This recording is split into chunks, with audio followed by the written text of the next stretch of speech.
Awali ya yote, ndugu waandishi wa habari, naomba tuanze kwa kumshukuru Mwenyezi Mungu. Mwenyezi Mungu mwenye uwezo na uweza usiowezwa na yote yule, ambaye kwa mapenzi yake ya dhati ametujalia sisi kukutana mchana huu na kuweza kuzungumza mambo mbalimbali ambayo yanahusu vijana. Ndugu waandishi wa habari, nimewaita leo hii ili tuweze kuzungumza na kutoa mustakabali wa pamoja na kuonyesha njia kwa vijana wa Kondoa kuelekea uchaguzi mkuu wa 2025. Ndugu waandishi wa habari, kama tunavyofahamu, mwaka huu ni mwaka wa uchaguzi, na sisi vijana ndio tunategemewa katika kuhakikisha taifa linapata viongozi bora, viongozi wazalendo, viongozi wenye uchu wa maendeleo na viongozi wanaokubalika kwa Watanzania wengi. Ndugu waandishi wa habari, natamani nionyeshe umuhimu wa jumuiya ama umuhimu wa vijana kuelekea kwenye uchaguzi mkuu wa 2025. Ndugu Jakaya Mrisho Kikwete, rais wa awamu ya 4 ya Jamhuri ya Muungano wa Tanzania, aliwahi kuzungumza katika spichi zake akielezea umuhimu wa vijana kushiriki uchaguzi. Jakaya Mrisho Kikwete alisema, vijana ni nguvu kazi ya taifa katika kujenga, kulinda na kuliendeleza taifa. Kwa mantiki hiyo, ndugu waandishi wa habari, vijana tuna jukumu zito kuelekea uchaguzi mkuu wa 2025. Na hivyo sisi kama vijana, hususani vijana wa Kondoa, tunatakiwa tulibebe jukumu hili na kwenda kulipigania mpaka uchaguzi utakapoisha, tuwe tumeyakamilisha jukumu zito ambalo tumekabidhiwa. Jukumu la kwanza, sisi kama vijana tunatakiwa tutambue, ili tupate haki ya kupiga kura, ni lazima tujiandikishe kwenye daftari la kudumu la wapiga kura. Daftari hili limekwisha anza kuandikishwa na sasa hivi lipo kwenye kurekebisha taarifa za watu mbalimbali. Na sisi kwetu katika wilaya yetu ya Kondoa na mkoa wa Dodoma kwa ujumla, kuanzia tarehe 16 mpaka tarehe 22 itakuwa ni msimu wa sisi kujiandikisha kwa wale ambao walikuwa hawajajiandikisha, lakini kwa watu ambao wamehama kutoka sehemu moja kwenda sehemu nyingine, maana yake tunakwenda kurekebisha taarifa zetu. Hilo ni jukumu la kwanza la vijana. Maana hili tuweze kugombea, ili tuweze kupiga kura, ili tuweze kupigiwa kura, ni lazima na sisi tuwe tumejiandikisha. Lakini jukumu la pili la vijana katika msimu huu wa uchaguzi ni kuweza kupata taarifa sahihi kuhusu uchaguzi. Yaani vijana sisi yatupasa tuweze kutafuta ili tuweze kuzipata taarifa za kina kuhusu uchaguzi, kuhusu wagombea na mchakato mzima wa uchaguzi. Na hapa naomba kunukuu Katiba ya Jamhuri ya Muungano wa Tanzania, ibara ya 5, ambayo ina kifungu kidogo cha kwanza na ibara ndogo ya pili pamoja na ibara ndogo ya 3. Ibara ndogo ya kwanza inaelezea kwamba kila Mtanzania ana haki ya kupiga kura, Mtanzania aliyefikisha miaka 18.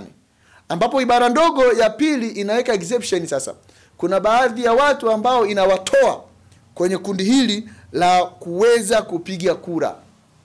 Lakini kundi la 3 ama ibara ndogo ya 3, hii inaelezea sasa, ambao ndio lengo letu kubwa. Ibara hii ndogo ya 3 inalipa bunge mamlaka ya kutunga sheria na kusimamia mambo makubwa ambayo yanaendea kwenye uchaguzi huu mkuu. Ambapo jambo la kwanza tumelizungumza hapa ni kuanzisha daftari la kudumu la mpiga kura, pamoja na kuweka utaratibu wa kuliboresha daftari hilo. Hapa bunge lilipewa mamlaka hayo, na tayari haya mamlaka limeshaanza kuyafanya. Limeshaunda daftari hili la kudumu la wapiga kura, watu wamekwisha kujiandikisha, na mchakato unaoendelea sasa hivi ni mchakato wa uboreshaji. Kwa hiyo sisi kama vijana ni lazima tufahamu kwamba tunatakiwa tushiriki kujiandikisha, lakini kama tulihama au kuna taarifa zilibadilika, tushiriki katika uboreshaji wa daftari la kudumu la wapiga kura, ili tuweze kupata haki ya kupiga kura na kupigiwa kura. Lakini pia katika kuweka wazi taarifa, bunge limepewa haki ama limepewa mamlaka ya kutaja sehemu na nyakati za kuandikisha wapiga kura na vituo vya kupigia kura. Maana yake hapa sasa, ikifika wakati wa uchaguzi, lazima hapa viainishwe vituo vya kupigia kura, na ndio kazi inayofanya Tume ya Taifa ya Uchaguzi. Lakini pia lazima uwepo utaratibu wa kumwezesha mpiga kura kuweza kupiga kura sehemu moja baada ya kutoka sehemu nyingine. Mamlaka haya pia yameachiwa kwa bunge kutunga sheria, ambapo tayari imeshatunga sheria na limekabidhiwa Tume Huru ya Uchaguzi. Na shughuli nyingi ambazo zimeainishwa hapo chini. Kwa maana nyingine sasa, ibara hizi zinakumbusha tume ya uchaguzi. Ikumbuke tume ya uchaguzi, na sisi tunataka kutoa rai hapa kwa tume ya uchaguzi, kwa TAMISEMI, vyombo vya habari, lakini bila kusahau halmashauri zetu za humu ndani kuweza kutoa taarifa hizi za masuala ya uchaguzi hadharani kwa wakati, lakini kwa uwazi, ili kila mmoja aweze kutambua jukumu lake. Lakini jambo la tatu kabisa ambalo ni jukumu kubwa tulilokuwa nalo sisi vijana wa Kondoa, vijana wa Dodoma na vijana wa Kitanzania kwa ujumla, ni kuchagua kiongozi tunayemtaka. Sisi kama vijana tulipozungumza huko nyuma, ndio tumebeba jukumu zito la kujenga taifa hili, kulilinda na kulitetea. Hatuwezi kulijenga, kulinda na kulitetea kama tutakuwa na viongozi ambao ni magoigoi. Kwa hiyo sisi kama vijana tuna haki ya kuchagua viongozi tunaowataka. Maana yake ukifika muda wa kwenda kupiga kura, sisi vijana twendeni tukapige kura. Lakini jambo la nne ambalo ni mzigo tunatakiwa tuubebe sisi vijana wa Kondoa, sisi vijana wa Dodoma, tunatakiwa kubeba mzigo wa kugombea nafasi za uongozi. Vijana hatuna haki ya kuchagua tu, lakini tuna haki pia ya kuchaguliwa kwa mujibu wa katiba yetu ya Jamhuri ya Muungano wa Tanzania. Kwa hiyo vijana wenye uwezo, vijana ambao wamejipima, wenye uzalendo wa kutosha, uwajibikaji wa kutosha na uadilifu wa kutosha, wanapaswa kugombea nafasi mbalimbali. Na uchaguzi huu mkuu kuna nafasi nyingi, nafasi za udiwani, nafasi za ubunge. Tuna uwezo sisi vijana kwenda kugombea. Kwa hiyo ukijipima, ukiona kijana una uwezo wa kugombea, usiogope, nenda kagombee. Lakini jambo la mwisho kabisa ambalo vijana sisi tunatakiwa kulibeba wakati tunaelekea kwenye uchaguzi huu ni kulinda usalama wetu na usalama wa wengine. Ndugu zangu waandishi wa habari, usalama wetu, amani yetu wa Tanzania ni tunu muhimu ya taifa letu. Yatupasa tuilinde kwa hali na mali. Na sisi vijana ndio tuna jukumu kubwa kulinda amani yetu wakati tunaelekea kwenye uchaguzi. Vijana tuilinde amani. Tukiona kuna watu wanaita chokochoko za kuvunja amani, tusikubali wala tusiwafumbie macho, tuwaonye kwa maneno yetu, tuwakataze kwa mikono yetu. Na tukishinda basi tuchukie yale mambo ambayo yanaweza kuleta tafrani katika amani yetu. Amani ambayo imelindwa na wazee wetu kuanzia miaka ya zamani toka taifa hili linapata uhuru. Ndugu zangu waandishi wa habari, haya ndiyo mambo ambayo nilikusudia kuweza kuwaambia vijana wa Kitanzania, kuwaambia vijana wa Kondoa. Tupo kwenye msimu wa uchaguzi. Tunaingia kwenye uchaguzi. Tuhakikishe tunakwenda kuyabeba haya majukumu matano ya vijana kuelekea uchaguzi. Kwanza tukajiandikishe kwenye daftari la kudumu la wapiga kura, ambao nimesema kwa sisi hapa Kondoa na mikoa mingine, mikoa ya Morogoro, mikoa ya Dar es Salaam, mikoa ya Pwani, mikoa ya Singida, mikoa ya Mtwara, Unguja, Pemba, kuanzia tarehe 16 mpaka tarehe 22 tunakwenda kujiandikisha, kurekebisha taarifa zetu. Basi sisi vijana ambao hatukupata bahati ya kujiandikisha kwenye awamu ya kwanza, twendeni tukajiandikishe kwenye awamu hii ya pili, ili tuweze kupata haki sasa ya kupiga kura, yani ya kuchagua viongozi sahihi. Lakini vijana pia tujishughulishe katika kupata taarifa sahihi ili tuweze kuchagua hao viongozi wazuri. Hatuwezi kuchagua viongozi wazuri kama hatujapata taarifa sahihi. Kwa hiyo haya ndiye majukumu mazito ambayo tumeyabebesha ama tumebebeshwa sisi vijana wa wilaya ya Kondoa, sisi vijana wa Dodoma kuelekea kwenye uchaguzi mkuu. Na ninyi waandishi wa habari pia tusaidiane kwa pamoja katika kuhakikisha vijana wanapata taarifa. Ninyi waandishi wa habari mna nafasi kubwa sana katika kuhakikisha vijana wanapata taarifa sahihi. Vijana wanapata taarifa kwa wakati. Hii itawasaidia kuweza kujiandikisha kwa wingi, kuchagua viongozi wazuri, lakini pia kugombea nafasi mbalimbali ili na wao waweze kuchaguliwa.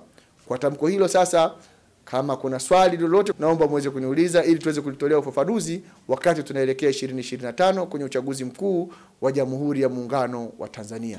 Karibuni. Asante mwenyekiti, shukrani sana kwa taarifa fupi kuhusiana na zoezi zima la kujiandikisha ambalo linaanza siku ya kesho. Na tumeona pia vijana pia wana nafasi kubwa ya kuweza kushiriki, lakini kama ambavyo umezungumza. Lakini kuna kauli ambayo kidogo vijana wanakuwa wanakatiza tamaa na baadhi ya watu wazima tuseme, au watu ambao wapo katika kundi fulani la utu uzima, kwamba wanamwambia kijana wewe bado. Ile kauli ya kusema wewe bado, pengine kama mwenyekiti wa vijana katika wilaya hii kwamba kupitia Chama cha Mapinduzi, pengine neno bado kwa vijana, unamwambiaje sasa wale wazee ambao tayari wanaanza kuwakatisha tamaa vijana kushiriki kwenda kuchaguliwa kama haki zao za msingi? Nashukuru sana kwa swali zuri. Nafikiri sasa jamii inatakiwa utambue kwamba huu ni wakati ambao wazee wanahitajika kuwaamini sana vijana. Na nataka nikuambie siku zote hiyo bado ni kutokuwa tayari. Ndio watu wataambiwa bado we bado. Lakini kijana ukishaona wewe uko tayari kwa ajili ya kugombea, swala la bado halihusiki hapo. Maana utayari wako ni dhamira yako ya dhati, kwamba mimi na dhamira yangu ya dhati nitaji kugombea, lakini na dhamira yangu ya dhati nitaji kuwaongoza wananchi. Ukiwa na hiyo dhamira ya dhati, huo muda wa bado wewe hakuna. Maana yake tayari umeshafikia muda wa kugombea. Kwa hiyo kazi kubwa ya wazee wetu sasa hivi ni kutuamini vijana na kutupa nafasi ili tuweze kuonyesha ule uwezo ambao tunao. Kwa hiyo wazee sasa hivi wasiwe na mashaka na vijana, wawape nafasi vijana ili vijana waweze kuonyesha uwezo wao katika nyanja nzima ya uongozi. Tunasema hivi, vijana ni kama mti wa matunda, lakini wazee ni miti ya kivuli. Kwa hiyo ukitaka matunda basi waamini vijana. Ukitaka kivuli waamini wazee. Ndio bado tunasema vijana tunatoa matunda, alafu tunakwenda kupumzika kwenye miti ya kivuli ya wazee kwa ajili ya kutushauri. Kuna tatizo kubwa la vijana kwenda kushiriki kuchukua nyaraka kwa ajili ya kwenda kuchagua viongozi ambao wanataka, lakini kinyume na hapo wanakuwa hawashiriki kwenda kuchagua, bali wanatumia vitambulisho hivi ambao wamepata kwa ajili ya vitu vingine. Sasa unawaambiaje vijana ambao wanakutazama hivi sasa kwamba wamekwenda kujiandikisha kuanzia kesho na mpaka hadi tarehe 22 kwa lengo la kwenda kupata haki ya kwenda kuwachagua viongozi na si lengo la kwenda kufanya matumizi mengine kupitia hizo nyaraka ambazo utazipata? Wataalamu na Waswahili wa sasa, ile kadi ya mpiga kura wanaita kichinjio. Kazi yake kubwa kabisa ni kuhakikisha tunakwenda kupiga kura. Ndio kazi ya kichinjio. Hizo kazi zingine ni kazi za ziada, lakini kazi kubwa na maana inaitwa kitambulisho cha mpiga kura ili kikufanye kuweza kupiga kura. Kwa hiyo vijana tuna haki ya msingi ya kwenda kujiandikisha ili tuweze kukipata kile kitambulisho cha kupigia kura na hatimaye tukapiga kura kumchagua kiongozi tunayemtaka, lakini pia kiongozi mwenye maadili, kiongozi mwenye uadilifu. Kwa sababu press ya leo inahusiana na urekebishaji wa taarifa za daftari la kudumu la mpiga kura. Kwa yule ambaye hawajui maana kurekebisha taarifa hizo, hajui maana nini maana kurekebisha taarifa zake katika daftari la kudumu la mpiga kura. Hebu tuambie anatakiwa kuzingatia nini na nini, au anatakiwa awe nini na nini? Jambo la kwanza kabisa, kwa watu ambao walikwisha kujiandikisha, aliyejiandikisha kwenye daftari la kudumu la wapiga kura, safari hii awamu hii ya pili inawapa fursa sasa wao. Kama ilitokea kuna changamoto yoyote, ndio maana ukienda kwenye vituo vya kupigia kura yamebandikwa majina ya watu. Kwa hiyo unaenda kuhakiki, je, jina lako liko sahihi? Taarifa zako ziko sahihi za kupiga kura? Ukikuta taarifa zako ziko sahihi, maana yake hauna haja ya kurekebisha. Lakini kwa wale ambao walitokea labda wamehama kutoka sehemu moja kwenda sehemu nyingine, kwa sababu tunavyofahamu uchaguzi huu unahusisha uchaguzi wa madiwani ambao ni kwenye kata na wabunge. Sasa kuna mtu pengine ametoka jimbo moja kwenda jimbo jingine, anatakiwa kubadilisha taarifa zake. Ametoka kata moja kwenda kata nyingine, anatakiwa kubadilisha taarifa zake ili aweze kupiga kura kwa nafasi zote tatu. Lakini pia kuna watu wamepoteza sifa za kuwa wapiga kura. Kuna watu wamefariki, pia nitakuwa waondolewe kwenye daftari la kudumu la wapiga kura ili kuleta ile accuracy ya daftari letu la kudumu la wapiga kura. Na mambo mengi ambayo tunaweza kuenda kuyarekebisha kwenye daftari hili la kudumu la wapiga kura. Kwa hiyo ukiona taarifa zako ama ulipewa kitambulisho chako kina taarifa ambazo zina shida, unakwenda kurekebisha. Lakini kama hauna uhakika, nenda kwenye kituo, kahakiki jina lako, je, kweli lipo? Lakini unasema umejiandikisha kumbe jina lako halipo. Kwa hiyo vijana sasa tutoke twende tukatembelee vituo tulivyojiandikisha kuhakiki, je, majina yetu yapo? Na kama yapo hayana makosa yoyote? Kwa hiyo ndo msingi wa katiba kulielekeza bunge kuweka utaratibu wa kufanya marekebisho ya daftari la kudumu la wapiga kura ili liweze kupata ile data sahihi ya wapiga kura. Sana nikushukuru sana mwenyekiti wa umoja wa vijana wilaya hii ya Kondoa. Pengine tunazungumzia kuhusiana na mwenendo wa vijana. Na vijana wengi mara nyingi wanatumika hasa wakati wa uchaguzi kuleta dhuluma ambazo hazitajiki, pengine kuleta mambo ya kiusalama na kuwa sintofahamu kama ambavyo tulizungumza mwanzo. Unazungumza na vyombo vya habari sasa. Wito wako kwa vijana ambao wanatumika tofauti na nia hii ya kwenda kushiriki uchaguzi ama kwenda kujiandikisha? Wito wangu nataka niwajuze vijana kwamba sisi huwa tunaonekana kama 20% ya taifa la leo. Lakini nataka niwaambieni vijana ni 100% ya taifa la kesho. Kwa hiyo vijana tuepuke kutumika kwa maslahi ya watu binafsi. Kazi ya vijana ni kutumika kwa ajili ya nchi yao. Basi hiyo ndo kazi kubwa na jukumu kubwa la vijana. Yaani kijana anatakiwa afurahi pale anapotumika kwa ajili ya nchi yake, sio anapotumika kwa ajili ya mtu. Vijana tusikubali kubeba mabegi ya watu. Vijana tusikubali kuwa machawa wa watu.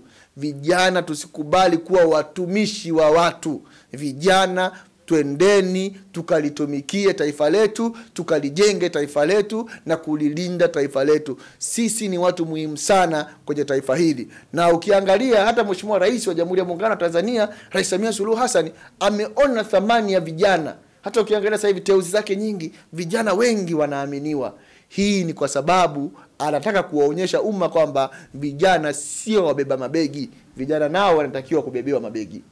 Labda la kumalizia, katika mazungumzo yako nikinukuu kuwa kuna sehemu umesema vijana wanataka kujitokeza sana katika nafasi za kugombea nafasi mbalimbali. Ikiwa wewe kama kiongozi wa vijana katika umoja wa vijana system la Kondoa, wewe je, upo katika hao watakayejitokeza kugombea nafasi? Nashukuru sana ndugu mwandishi kwa swali hilo zuri, na nataka niwaambie utaratibu wa nchi yetu, hususan chama chetu cha Mapinduzi, unakwenda kwa hatua. Sasa hivi tupo kwenye hatua za kujiandikisha, na mimi ni miongoni mwa vijana ambao wanatakiwa kujiandikisha ili kuweza kupiga kura. Lakini pia sijakatazwa na katiba yetu ya Jamhuri ya Muungano wa Tanzania kuweza kugombea nafasi zitakapokuwa zimetangazwa. Kwa hiyo muda ukifika, ikitokea nafasi zimetangazwa na mimi nikawiwa kwa wakati huo, nami pia nina haki kulingana na katiba yetu ya Jamhuri ya Muungano wa Tanzania kuweza kugombea nafasi yoyote ambayo nitaona ama nitajipima na kuona kwamba nina uwezo wa kuiongoza nafasi hiyo.